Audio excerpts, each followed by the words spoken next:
Aries, welcome to your reading for the second half of January 2023. Hope you're doing well, looking after yourself. Right, we're going to get straight in and have a look at some oracles. Excuse me. So what we're seeing here, of course, is intuition. Not hard to understand that at all, but it's encouraging you to listen to your gut. If you are hearing something and you have to keep going over and over and keep asking the question, then you know that it's not coming from your intuition. If you feel it instinctively, if you feel it instantly, and it and you might ask the question twice, you still get it, it's still the same, you're not flipping around, then that is a good indication for someone that you are on the right track, that you're listening to your intuition. Now with the 36, we've got 3, which is the goddess energy, so definitely tuning in, listening to what's going on, and just really listening to the instinctual feelings, thoughts, what sits in your gut, that's coming through. And then the 6 is truth and order, so very much about finding the truth, the order, the meanings, and the understanding that is going on there. And then amplify your positive emotions. It's really, really beautiful. So it's asking you to put the positivity out there, allow the negative thoughts and emotions to diminish, and allow the ripple of that positivity that comes through, that allows you to vibrate at a more positive frequency. What we put out comes back, what we respond to, what we give a lot of energy to, increases.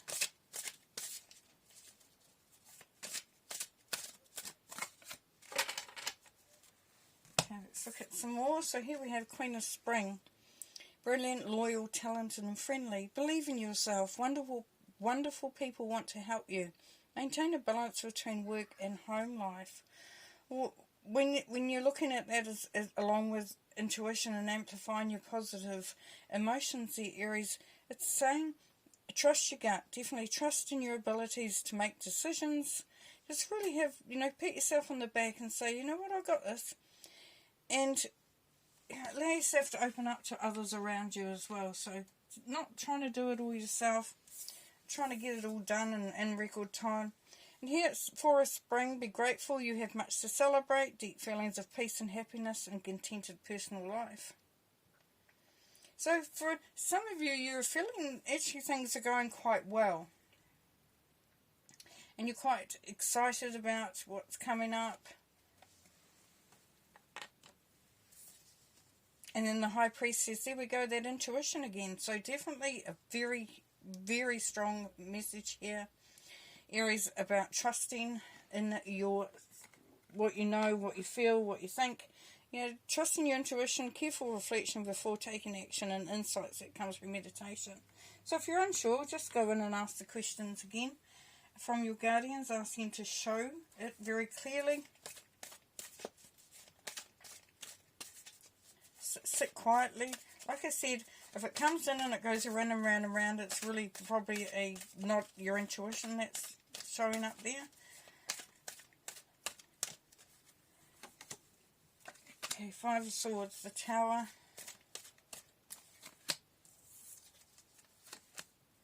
There's the High Priestess again. Which is quite funny, isn't it, really? Because, it's like, how many times? I'm getting it. Thanks very much. Here we got the Hangman. 3 of Chalices.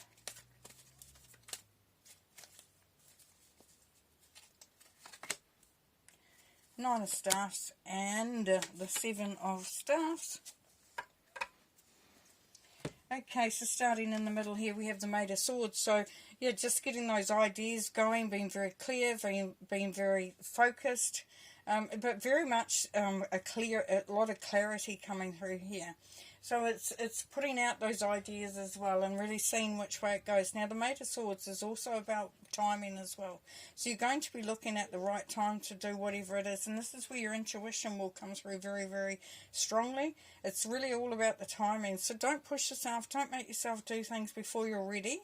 Just allow yourself to have that focus and know exactly what you're doing and where you're going. So, you know, it's kind of like preparing yourself by getting all the information, gathering up that clarity. So here we have the Nine of Swords. Sorry, the Five of Swords. And the Five of Swords, yeah, this is really sort of settling things into a pattern that actually befits you. So it's that acceptance, it's coming to a place of knowing, of anchoring.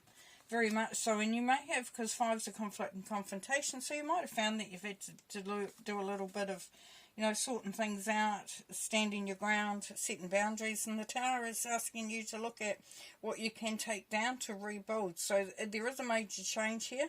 It will really be it could be destabilising, but it's destabilising in a good way, because it means that as you take it down, you rebuild it in a way that's going to be very beneficial to you. Then we have the High Priestess, and the High Priestess, as we know, as I said, is the intuition. She's also the alchemist. She's also the one that creates her own destiny, her own environment, her own vibration. So you'll sometimes see it with her with a cauldron where she's putting all the ingredients in because she wants to make her own magic. And that's all about having that, looking after yourself, making sure that it's all about you. Now, the Eight of Staffs is some information coming in, but this is also that directness. So we're getting that very much being on point, and sort of setting a goal, setting a target, and going for it. The Hangman asks you to look at things from your own perspective. So don't expect others to give you all the answers. And the Fisher King here sits here and well, it's not the Fisher King, but the Fisher King's in the background there. What this is saying is that he's sitting there and he's going, can no one see me bleeding? I don't know, you know, he's just sitting there, everyone's just following along. So in this deck, it's about asking the questions as well. So we've got two contradictions there, not getting your own perspective, but you find that by actually getting the information, getting the data. It's kind of like doing your own research and finding your own way and then going in that direction, because it's what you have discovered for yourself. So what's coming through from Spirit here for you, Aries, is it's time for you to really lead yourself, to put everything else aside, everyone else aside, you know, and that's only if it's safe. Don't do anything crazy. But it's really, you know, finding a way for you to find your power in the direction. And then Three of Chalices is celebration. So being around like-minded people, getting that energy from them that serves you. And then we've got the Nine of Staffs, so we've got strength. So standing up, setting your boundaries. This is an energy of having been through quite a lot, but knowing that you're on the way out of that and that your strength is returning. You're feeling quite excited. And then the Seven of Staffs, that's definitely that courage of setting those boundaries, of making your own way. Beautiful. Okay, we'll pull a couple more cards. Got the Page of Pentacles, yes, so new beginnings, new start, new ideas, starting to get things moving. So trusting in that, you know, if you've got some ideas of what you want to do, if you're looking at a new job, a new relationship, new business, you know, this is the start. This is where you're really looking to amplify that. Get it moving. Get it sorted. Okay, here we have the Four of Swords. Take some time out. If you don't understand, take that time to meditate, to look within. And as we saw with the High Priestess there. So this is where you're starting to listen to your dreams. You're listening to messages coming through from Spirit, which is quite nice. Seven of Swords, be aware of anybody who wants to take anything from you. It could be somebody who's a gossip, somebody who's quite malicious, can be. Somebody who just wants to be a dick, as far as I'm concerned. And then the Two of Swords, allowing yourself to understand that as your intuition grows, you actually become a lot more sure of your direction, which is really, really beautiful. Okay, pull a couple more. So you're definitely going to be finding your feet, you're going to be finding your power, and you're going to be finding your direction, Aries. Very much so. It's asking you to believe in yourself, as we saw that. But also know that there is contentment, and life is it doesn't have to be crazy for you to want to change it. It can be that you're just contented and you're in the position where you now can see forward. And we have the Chariot, yes, travel. So for some of you it's travel. It's bringing in that ability to make things happen for yourself, conduct your life in the way you want it to. You know, you can see that she's not got hold, of anything of this Chariot. It's just going along. That's her direction. It's the power of positive thinking. It's the power of the vibration of who you are. So you're moving forward. You could be moving house. You could be travelling. You could any number of things. Of course, it's a general reading, but it definitely says that the forward movement's happening there. You've got it set in your sights, and you're finding that you're feeling more courageous in the way that you're going forward. And you're going to find that things start to actually make sense. There's an amping up of that energy there that I'm feeling. So if it's to do with your position at work, your relationship, like I said, your business, the project, whatever it is, you're finding that opportunities are there for you to sort of move forward, for you to take the lead, for you to make things happen for yourself, which is really great. Alrighty, going to leave you there, Aries. We'll see you in February. Bye.